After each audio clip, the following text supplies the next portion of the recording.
आजाद नगर में एक व्यक्ति ने बीती रात अपनी पत्नी की हत्या कर खुद ही थाने में पहुंच गया। पुलिस ने उसे गिरफ्तार कर लिया है। आरोपी निगम का मस्टर कर्मी बताया जा रहा है कि उसने अपनी पत्नी की गला घोंटकर हत्या कर दी। पुलिस उसे लेकर मौकाए वारदात पर पहुंची तो वहां एक महिला की लाश पड़ी हुई थी। मृतका की शिनाख्त बबीता पति सुनील चौहान के रूप में हुई। बबीता की शादी सुनील से कई साल पूर्व हुई। उनका 5 साल का एक बेटा भी है। आरोपी आए दिन बबीता से नशे की हालत में मारपीट कर पैसों की मांग करता था। पुलिस ने उसे गिरफ्तार कर लिया है।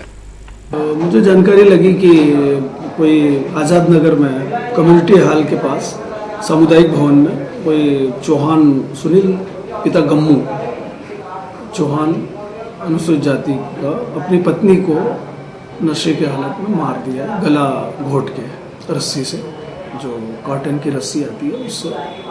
क्या कारण आया? कारण अभी चूंकि वो दारू पिया हुआ था, उसको अपने कस्टडी में तो ले लिया है और अभी पूछताछ जारी है। अभी पीएम वगैरह हो जाए फिर उसके बच्चे और उसके घर वालों से और चर्चा कर लेंगे। तो बच्चे घर में थे? उसका बच्चा एक सोया हुआ था, छोटा है। उससे मैंने रात में बात की, लेकिन वो अभी कोई विशेष बात नहीं बता पाया। हो सकता है कि घटना से कुछ भयभीत हो, इस वजह से। जैसे भी जानकारी और आएगी उसके बारे में बाद में बताया जाएगा। अभी मर्ग कायम करके जांच जारी है, पंचायतनामा लाश और उसके बाद एफआईआर भी हो गई है। अपराध धारा 302 आईपीसी की। प्रशासन के सामने एक ऐसा मामला सामने आया जिसमें पूरे परिवार के लापता होने पर किराएदार ने 50 लाख से अधिक की कीमत रखने वाले मकान पर न केवल कब्जा कर लिया बल्कि मकान मालिक का सारा सामान गायब कर दिया। कलेक्टर कार्यालय आई ये दोनों बहनों का दर्द था कि प्रशासन और सरकार केदारनाथ में हुए दर्दनाक हादसे में लापता हुए एक ही परिवार के 5 सदस्यों के मकान को किराएदार ने कब्जा कर लिया है। कलेक्टर के सामने अमिता यादव ने बताया कि उनके काका रामकिशन यादव, उनकी पत्नी सुशीला बाई, बेटी प्रियंका, पूजा और बेटा आनंद 3 जुलाई को इंदौर से केदारनाथ यात्रा पर गए थे, मगर वे आज तक वापस नहीं लौटे। इधर उनका बैंक कॉलोनी में 2 मंजिला मकान को किराएदार लतेश पिता चुन्नीलाल जाटव ने पूरे मकान पर कब्जा कर लिया है। यही नहीं, किराएदार ने मकान मालिक का सारा सामान गायब कर दिया। जब हमने कार्रवाई की तो भी हमें कुछ पता नहीं चला और उसके बाद जब हम इंदौर आए तो हमारा जो किराएदार था लतेश, उसने पूरे मकान के ऊपर के जितने भी कमरे थे उसने ताले तोड़ के कब्जा कर लिया, लूट कर ली पूरे हमारे सामानों के। हमारा सामान भी उसने पता नहीं चला है और जब हम उसको खाली करने के लिए बोलते हैं या हमारा सामान वापस करने के लिए बोलता है तो हमें जान से मार देने की धमकी देता है और बोलता है कि तुम परिवार की सिर्फ एक ही बच्ची हो। सोमवार को इनकम टैक्स की टीम ने शहर के 3 प्रमुख व्यापारिक संस्थानों पर आयकर सर्वे की कार्रवाई की, जो कि देर रात तक चलती रही। आयकर टीम ने सभी संस्थानों के ऑफिस पर कागजात जब्त करने के साथ ही तालाबंदी करवाकर ऑफिस अपने कब्जे में ले लिया। सोमवार की रात के इस घनघोर काले अंधेरे में जब पूरा शहर सो गया है, ऐसे में शहर के प्रमुख व्यापारी क्षेत्र छावनी स्थित मनीष कॉरपोरेशन के ऑफिस में इनकम टैक्स विभाग के 4 सदस्यीय दल पहुंचे। व्यापार से जुड़े कई महत्वपूर्ण दस्तावेज जब्त करने की कार्रवाई करते हैं। दरअसल मनीष कॉरपोरेशन सहित सोलर एक्सपर्ट और कोहिनूर प्लास्टिक की फैक्ट्रियों पर इनकम की सर्वे कार्रवाई की जा रही थी। इसी कड़ी में टीम ने इंदौर स्थित ऑफिस में कागजात खंगाले। संभावना जताई जा रही है कि 12 घंटे से लगातार चल रही इस कार्रवाई में बड़ी कर चोरी सामने आएगी। जिलाधीश कार्यालय पर जन सुनवाई के दौरान 2 परिवार को अपने गोद में पल रहे नन्हे बच्चों के इलाज के लिए एक बड़ी राहत मिली है। प्रशासन ने एक बच्चे के इलाज के लिए जहां 2 लाख रुपए की मदद का आश्वासन दिया, तो वहीं एक 7 माह के बच्चे के लिए हाथों हाथ 60,000 रुपए की राशि का आवंटन कर दिया। जन सुनवाई के दौरान कलेक्टर कार्यालय के सामने एक गरीब परिवार अपने बच्चे को लेकर पहुंचा।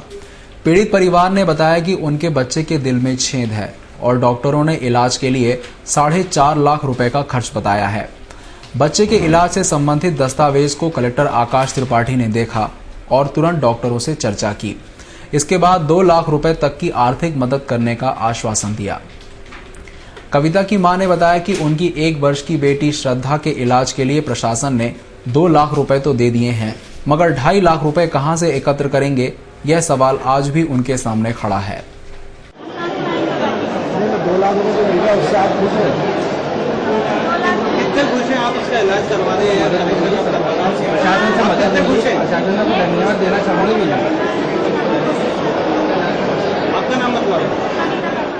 इधर समाजवाद इंदिरा नगर निवासी उर्मिला महेश्वरी अपने 7 माह के बेटे को लेकर जन सुनवाई में पहुंची। उर्मिला ने बताया कि उनके बेटे नवनीत की नाक और मुंह का एक ही छेद है और जिसमें इलाज में 65,000 रुपए खर्च होगा। कलेक्टर आकाश त्रिपाठी ने हाथों हाथ 60,000 रुपए स्वीकृत कर दिए। 2 महीने हो गए जब जाके सर ने नाटकर्णी सर ने मेरे को बोला कि आप एमवाई जाओ। मैं एमवाई में गई तो सर ने बोला कि इसका ऑपरेशन अपने प्रदेश में कोई नहीं कर पाएगा क्योंकि बच्चे की नस इधर। दोनों बच्चों के इलाज के लिए प्रशासन की ओर से 2.5 लाख रुपए स्वीकृत करने के बाद महिला बाल विकास अधिकारी ने बताया कि नवनीत का इलाज इंदौर के बजाय एम्स में होगा, जिसमें प्रशासन आगे आने का किराया अलग से देगा। भंवरकुआं पुलिस ने पिछले दिनों वेटनरी कॉलेज में फर्जी तरीके से दूसरे के नाम से परीक्षा देने वाले 3 मुन्ना भाइयों को गिरफ्तार किया है। भंवरकुआं थाना प्रभारी अशोक तिवारी से मिली जानकारी के अनुसार मई 2013 में महू के वेटनरी कॉलेज ने इंदौर के होलकर कॉलेज में कॉलेज ने प्रवेश पाने के लिए परीक्षा आयोजित की थी। इस परीक्षा में छात्र अंकित, इजाज और 2 अन्य छात्रों के नाम से रामा, देवेंद्र और माखन सिंह नामक मुन्ना भाइयों ने परीक्षा दी थी। जब इसका खुलासा हुआ तो कॉलेज प्रबंधन ने थाने में शिकायत की, जिस पर पुलिस ने तीनों छात्रों को गिरफ्तार कर लिया है।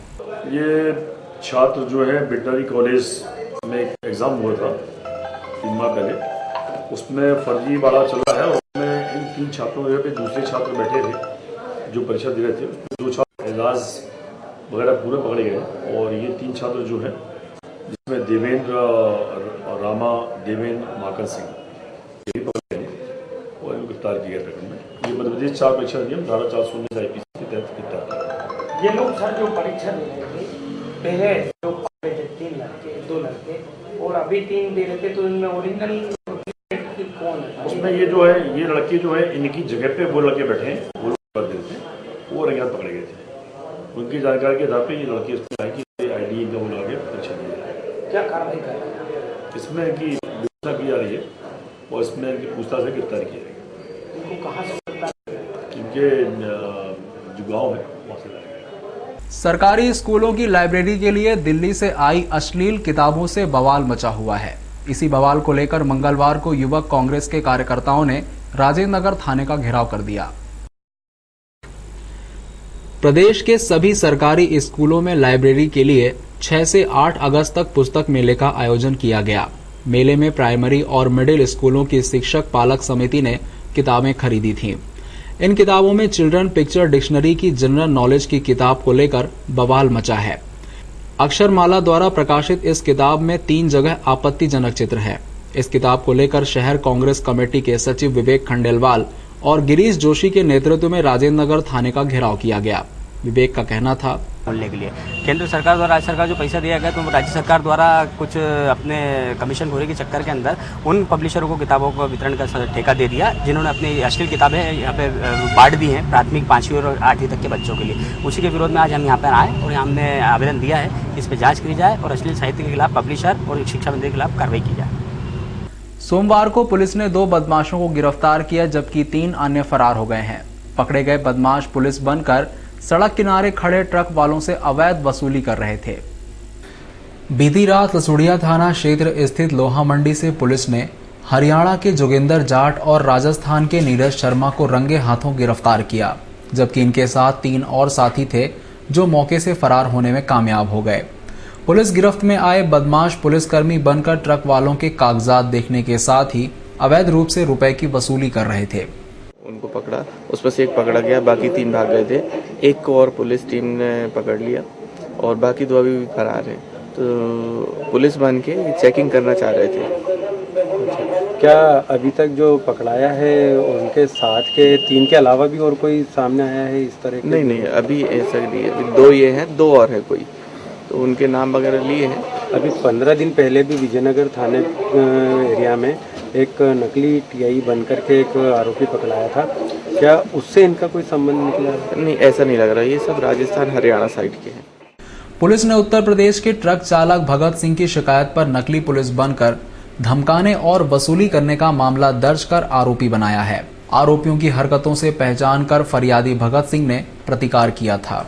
जापण मार दिया, जापण मारते हमारे पास ऐसी लोहे की सामान पड़ी रहती है एनी टाइम में। तो हमारी जिस गाड़ी में ये गई थी उस गाड़ी में इस टाइम पे नया टायर लेके दिया गाड़ी में को टायर लगाने के लिए। तो नाइट हो गया था तो टायर के लिए मनाही कर दिया कंपनी ने, बोला नाइट में मत करो, दिन डे में कर लेंगे। तो इतने में ये लोग पहुंच गए तो इन्होंने उनको झापड़ में मार दिया हमारे आदमी को। झापड़ मारती तो हमारे 4-5 आदमी 60-70 आदमी हम लोग वहाँ पे एक ही कंपनी में नौकरी करते हैं हम लोग। किस कंपनी में करते हो, क्या नाम? सांगी ब्रदर्स। कौन सी गाड़ी का? हमारी ये टेलर है, कार लेके आते हैं।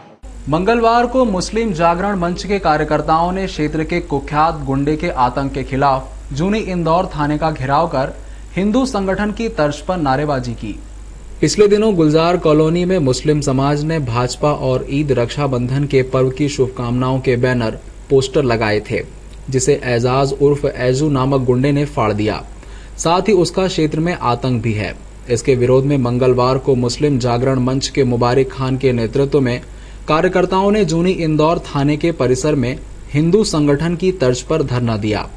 कार्यकर्ताओं ने अपने अपने गले में भगवा दुपट्टा पहनकर नारेबाजी की। इस बारे में मुबारिक का कहना था कि एजू नामक गुंडे का क्षेत्र में काफी आतंक है। हाल ही में वह 307 के मामले में जमानत पर बाहर आया है।